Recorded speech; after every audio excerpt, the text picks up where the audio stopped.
वो जिसको पत्थर से हमने बनाया सनम, वो खुदा हो गए देखते देखते।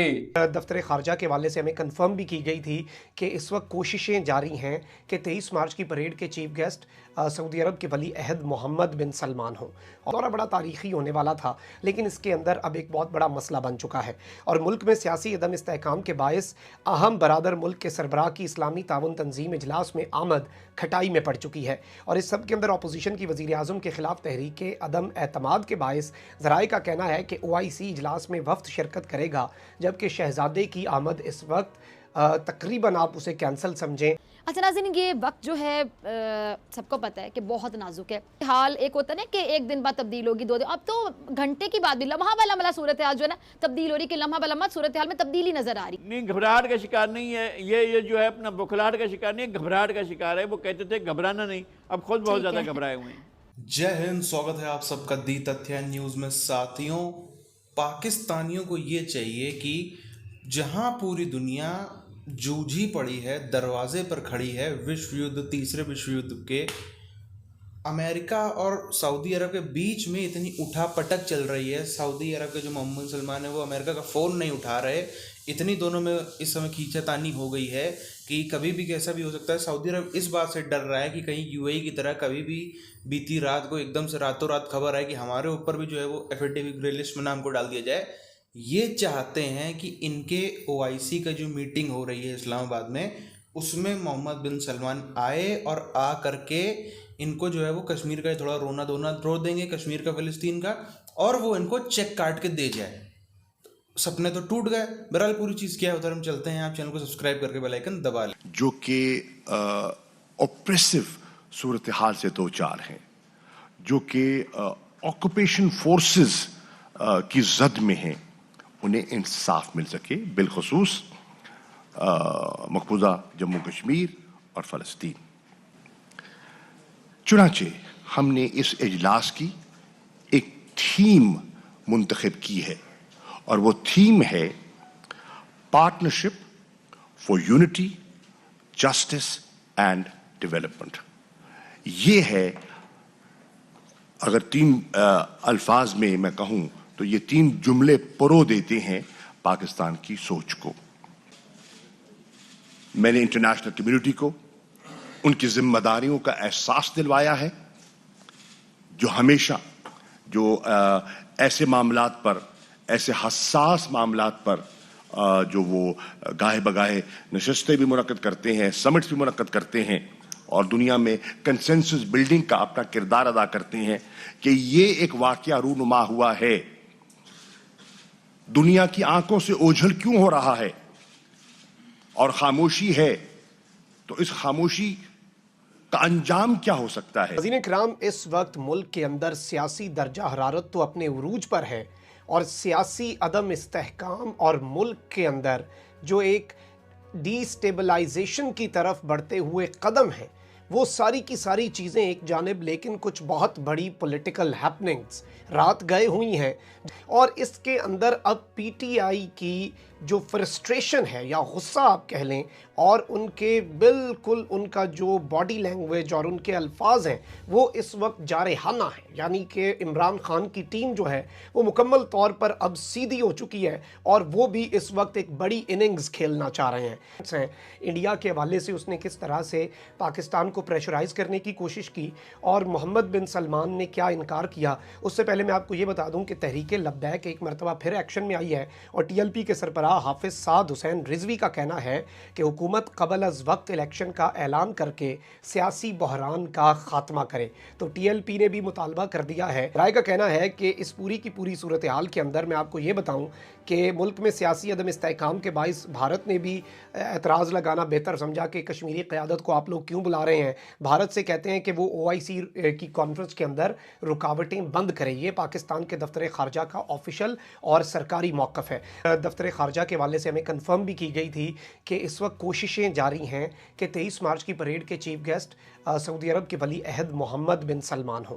और दौरा बड़ा तारीखी होने वाला था, लेकिन इसके अंदर अब एक बहुत बड़ा मसला बन चुका है और मुल्क में सियासी अदम इस्तेहकाम के बायस अहम बरादर मुल्क के सरबराह की इस्लामी ताउन तंजीम इजलास में आमद खटाई में पड़ चुकी है। और इस सब के अंदर अपोजिशन की वज़ीर आज़म के खिलाफ तहरीक अदम एतमाद के बायस ज़राए का कहना है कि OIC इजलास में वफ्द शिरकत करेगा, जबकि शहजादे की आमद इस वक्त तकरीबन आप उसे कैंसिल समझें हो, कोई मुआहदा करने की पोजीशन में भी ना हो, तो बरादर मुल्क के सरबराह नहीं आ सकते। इन हालात में बरादर मुल्क के वज़ीर की सरबराही में वफ्द जो है वो पाकिस्तान आएगा, यानी कि मिनिस्टर, और वो आएंगे, लेकिन जो वली अहद मोहम्मद बिन सलमान हैं वो नहीं आ रहे। तो ये भी एक मैं समझता हूँ कि बहुत बड़ा सेटबैक है और इस पूरी की पूरी सूरत हाल के अंदर ये एक बहुत अलार्मिंग चीज़ है और मैं समझता हूँ कि इसके नुकसानात और इसके आफ्टर शॉक्स आना तो इस वक्त जारी व सारी हैं, बरकरार हैं। बल्कि इमरान खान साहब कहते रहे 3 चूहे मेरा शिकार करने निकले, मैं तीनों को शिकार करके दिखाऊंगा। उसके बाद फिर वो जो अपोजिशन अपने दावे करती रही कि जी ये तो अदम एतमाद की तहरीक कामयाब हो जाएगी और हर हाल में हुकूमत घर जाएगी।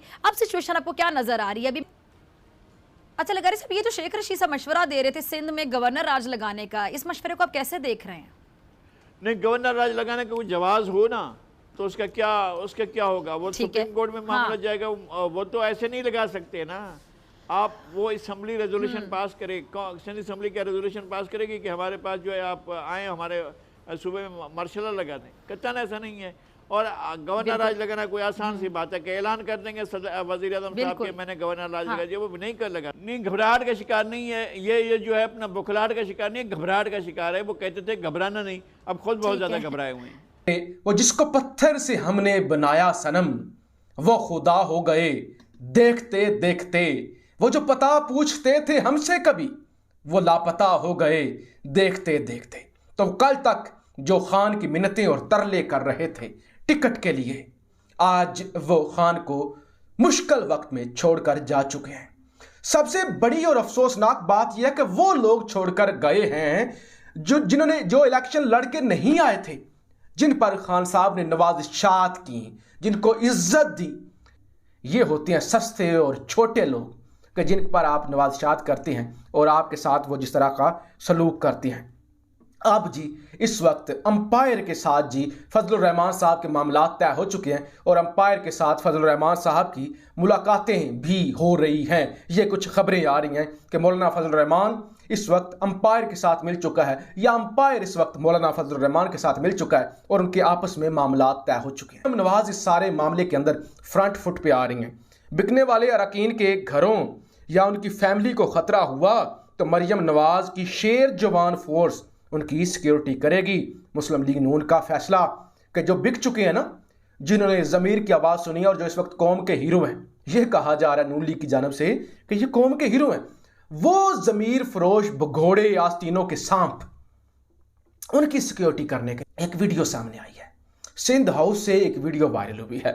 वीडियो के अंदर क्या हो रहा है जी, ये जितने ज़मीर फरोश हैं ना, ये जो अरकान है जो सिंध हाउस के अंदर नमाज पढ़ रहे हैं, नमाज, और उनके साथ ख़वातीन भी हैं, ख़वातीन भी नमाज पढ़ रही हैं सिंध हाउस में। जनाब ये जो जितने भी भगोड़े हैं जिन्होंने खान से गद्दारी की है, यानी खान के नाम पर वोट लिया फिर बेईमानी की, खान के नाम पर वोट लेकर बेईमानी की इंतहा की और गद्दारी कर दी। साथियों, जहां पे इमरान खान की सरकार जो है वो पूरी जाती जाती तय है। अब तो कोई कहते हैं ना कि जब बाजवा की ही अगर मर्जी हो जाए तो ही बाजवा की ही मर्जी बचा सकती है, वरना इमरान खान को जो है वो कोई और बचा नहीं सकता। लेकिन जाने से पहले जो हो सकता है, इमरान खान को भी पक्का नहीं कि दोबारा आए या ना आए या क्या हो, तो जाने से पहले जो है एक बार और यही कश्मीर का रोना ऐसा रो दिया जाए कि हो सकता है थोड़ी सी चेकें भी मिल जाएं अलग अलग देशों की, गल्फ़ कंट्रीज़ की, और चेकों के साथ साथ में जो है वो थोड़ा सा पब्लिक की सिंपैथी भी मिल जाएगी। गुरु ये पहला व्यक्ति है जिसने, पहला प्रधानमंत्री है जिसने कश्मीर के मामले पर जो है वो जाते जाते भी OIC की मीटिंग बुला गया, इतने सब देशों को बुला गया।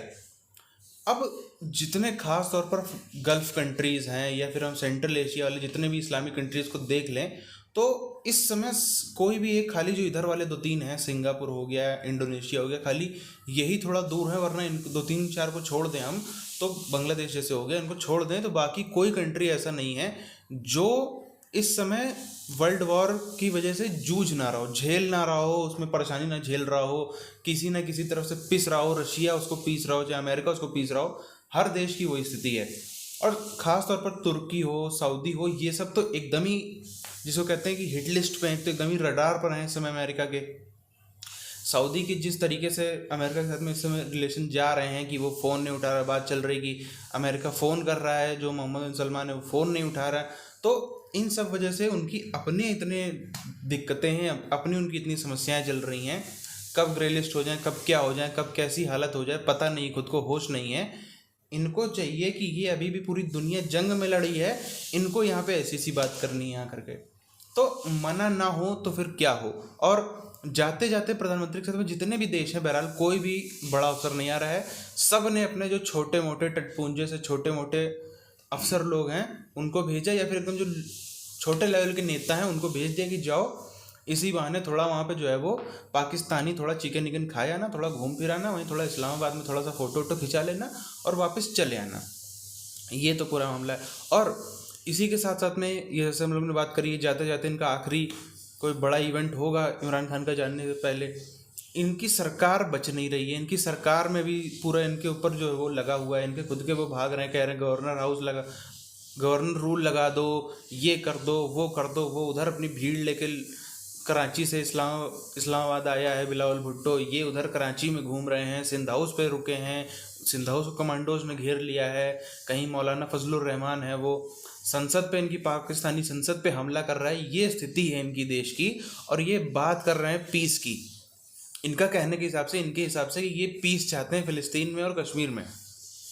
कश्मीर के मुद्दे पर इस टाइम पे कोई भी देश अगर अपने ढंग का लेवल का नेता भी अगर उसमें भेज देना, उसका इंडिया उसकी क्या स्थिति करेगा ये हर देश अच्छी तरीके से जानता है। और इसी के साथ साथ में फ़िलिस्तीन की लोग बात करते हैं, जो इजराइल है जिस पे लोग कहते हैं कि फ़िलिस्तीनियों को गला घोट दिया, फ़िलिस्तीनियों का हक मार लिया, फ़िलिस्तीनियों को जो है वो अंधेरे में ढकेल दिया, ये कर दिया, वो कर दिया, उसी इजराइल के प्रधानमंत्री को तो ये बुला बुला के उनकी खातिरदारियाँ कर रहे हैं। इतनी खातिरदारी शायद इनके खुद के राजा की ना होती हो जितनी वो कर रहे हैं। इमरान खान की तो इसकी 10% नहीं खातिरदारी की होगी सऊदी ने जितनी इजराइल के प्रधानमंत्री कर रहा है। तुर्की ने इतनी इमरान खान की खातिरदारी आज तक नहीं की जितनी तुर्की इजराइल के प्रधानमंत्री कर रहा है। और ये मतलब सपने देखने की भी एक हद होती है, लेकिन एकदम ही जो है वो हद से ज़्यादा सपने कैसे देखने हैं जो कभी हालांकि पूरे तो हो नहीं सकते, लेकिन फिर भी कॉन्फिडेंस कैसे वो लाना है कि बड़े फिर भी आप सपने देख सको, वो पाकिस्तान से सीखना चाहिए। बहरहाल अभी क्या रहा है नीचे कमेंट करके बताइए। मिलते हैं आपसे अगले वीडियोज़ में, तब तक के लिए जय हिंद।